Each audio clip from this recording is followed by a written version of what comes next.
Hello children, Standard 7, Subject English, Unit 4, Q of Yes, No, Yes, No, Yes, No, Part 8. આપણે Part 7 માં જોયું હતું I, my sister, my cow. Last આપણે ગોઠવવાના હતા, વર્ગીકરણ કરવાનું, કયું સેન્ટેન્સ એમાં કયો પ્રશ્ન. હવે છે એક્ટિવિટી 10, રીડ ધ પેરેગ્રાફ. આપણે આ પેરેગ્રાફ વાંચવાનો છે અને સમજવાનો છે. ત્યારબાદ આપણે એના પ્રશ્નો પણ જોઈશું. તો આપણે જોઈએ, we live a comfortable life because people work for one another. આપણે સગવડતાવાળું જીવન જીવી શકીએ છીએ કારણ કે લોકો એકબીજા માટે કામ કરે છે. The farmer grows grains and vegetables for all. ખેડૂત બધાને માટે અનાજ અને શાકભાજી ઉગાડે છે. The barber cuts the hair. વારન આપણા વાળ કાપે છે. The tailor stitch our clothes. દરજી આપણા કપડાં સીવે છે. The postman brings letter from our friends and relatives. ટપાલી આપણા મિત્રો અને સંબંધોના પત્રો લાવે છે. The cobbler mends the shoes. મોચી આપણા જોડા સીવે છે. We can never forget our teacher. તો પછી આપણે આપણા શિક્ષકોને કદી ના ભૂલી શકીએ. We can never forget our teacher. શિક્ષકોને જલ્દી ના ભૂલી શકીએ. They teach the students various subjects. તેઓ બાળકોને, વિદ્યાર્થીઓને જુદા જુદા વિષયો બનાવે છે. They also tell them stories and jokes. તેઓ વિદ્યાર્થીઓને વાર્તાઓ અને જોક્સ પણ કહે છે. The doctor takes care of us when we are ill. જ્યારે આપણે બીમાર પડીએ છીએ ત્યારે ડૉક્ટર આપણી કાળજી રાખે છે અને આપણને દવા પણ આપે છે. We can sleep in our home safely because the soldier protect our border. આપણે આરામદાયક ઊંઘ લઈએ છીએ ઘરમાં. Because શા માટે? Because the soldier protect our border. કારણ કે સૈનિકો આપણી સરહદોનું રક્ષણ કરે છે. In this way, અને આ રીતે our life becomes easy, અને આપણું જીવન સરળ બને છે. એટલે કે આપણે જોયું કે આપણે એકબીજા માટે કામ કરતા હોઈએ છીએ. દરેક કારીગર પોતાનું કામ કરે છે અને તે એકબીજાને મદદ પણ કરે છે. તે ઉપરાંત ડૉક્ટર, શિક્ષક, એન્જિનિયર અને વકીલો તેઓ પણ આપણને સમાજ માટે ખૂબ જ ઉપયોગી નીવડે છે. તો આ થઈ આપણી એકબીજા પ્રત્યેની જે કામ કરવાની મહેનત, અને આ કામ જે કરીએ છીએ તે આપણે એકબીજાને મદદરૂપ થઈ શકીએ છીએ. હવે છે ask for question to your friend and get the answer. એટલે કે તમારે શું કરવાનું છે? પ્રશ્નો પૂછવાના છે. 5 question. Ask 5 question to your friend. તમારા મિત્રને 5 પ્રશ્નો પૂછવાના છે and get the answer, અને તેનો જવાબ મેળવવાનો છે. હવે આપણને આપ્યું છે first question, does the barber cut our hair? શું વારન આપણા વાળ કાપે છે? તો આપણે શું કહીશું? yes he does. yes he does. કારણ કે તે ત્રીજો પુરુષ એક વચન છે એટલે does આવશે. બાકી તો પહેલો પુરુષ એક વચન બહુવચન, બીજો પુરુષ એક વચન બહુવચન, અને ત્રીજો પુરુષ બહુવચનમાં ડુ આવે. બાકી ત્રીજો પુરુષ એક વચનમાં he she it એમાં does આવે. Second, does the cobbler bring our letters? શું કોબલર એટલે મોચી આપણા પત્રો લાવે છે? તો આપણે શું કહીશું? નો હી ડઝન્ટ. ત્યારબાદ આગળ આપણે જોઈએ કે does the doctor tell jokes? શું ડોક્ટર આપણને જોક્સ કહે છે? તો કહીશું નો હી ડઝન્ટ. ના, તે કહેતા નથી. પછી કહીશું does the doctor grow grains? શું ડોક્ટર અનાજ ઉગવે છે? તો નો હી ડઝન્ટ. ના, તે અનાજ પકવતા નથી. Does the farmer grow grains? શું ખેડૂત અનાજ પકવે છે? તો આપણે લખીશું યસ હી ડઝ.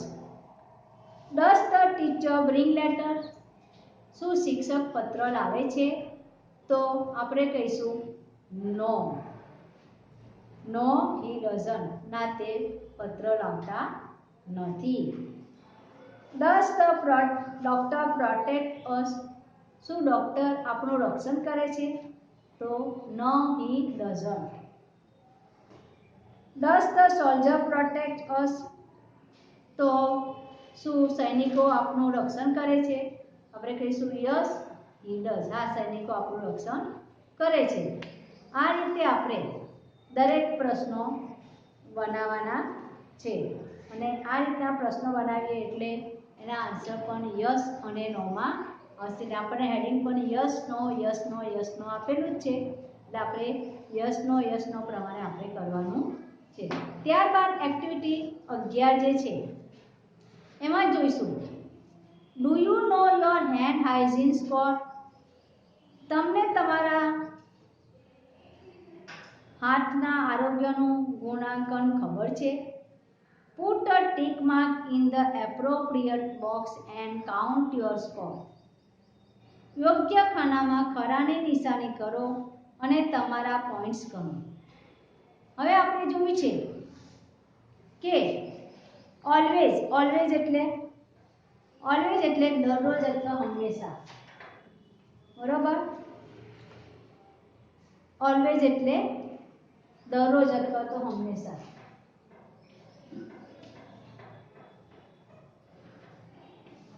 દરરોજ અથવા તો હંમેશા. ત્યારબાદ છે સમટાઇમ્સ એટલે કે કોઈક વાર. સમટાઇમ્સ એટલે કે કોઈ વાર. કોઈક વાર. અને નેવર જે છે એ નેવર એટલે કે કદી નહીં. નેવર એટલે કદી નહીં. તો આના દ્વારા આપણને પ્રશ્નો આપેલા છે. આ પ્રશ્નોમાં આપણને ઓલવેઝ માટે 5 પોઈન્ટ્સ આપેલા છે. ત્યારબાદ સમટાઇમ્સ માટે 2 પોઈન્ટ્સ આપેલા છે અને નેવર માટે કોઈ પણ પોઈન્ટ્સ આપે છે નહીં, ફક્ત 0 છે. હવે આપણે જોઈશું પ્રશ્ન do you wash your hands before lunch and dinner? શું તમે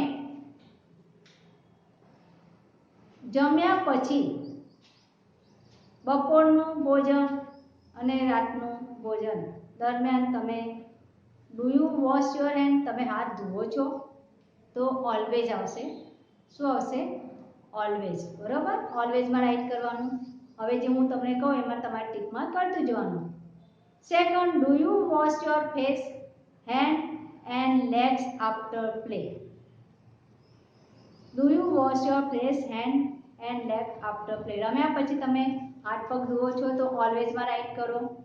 third do you wash your hands after touching a Pat?